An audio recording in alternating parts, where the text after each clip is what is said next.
Tempesta de gols per la final de la primera edició de la Copa Baix Llobregat de futbol. El Gavà va superar un Sant Boià fràgil defensivament contra un equip de categoria superior per 2-5. El primer gol va arribar molt d'hora.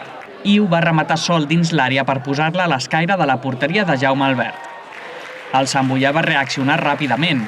Luis Gaudioso recuperava en la zona de creació rival per assistir Raúl Cortezón, qui feia l'empat a 1. No havien passat 10 minuts de partit i ja s'havien vist 2 gols. Però és que gairebé immediatament el Gavà es va tornar a avançar. En aquest cas, Nico Cata, que l'any passat jugava al Sant Boià, va aprofitar una bona passada a l'espai. I també ràpidament, Àlex Cano finalitzava una bona acció per banda dreta per fer l'1-3 amb un xut al pal curt. Després d'un inici espectacular, el partit es va calmar i es va arribar a la mitja part amb aquest resultat.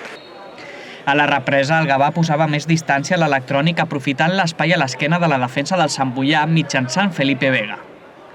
Les coses es posaven molt difícils pels entrenats per Juan Camilo Vázquez. Un penal transformat per Joel Martínez tornava a donar esperances als santboians. La resposta del Gavà, però, no va trigar en arribar i Raillo, amb una diagonal, va posar el definitiu 2-5 al marcador. Amb un resultat clar, el Gavà es va emportar la primera Copa Baix Llobregat davant d'un Sant Boià, que va sorprendre al classificar-se per a la final.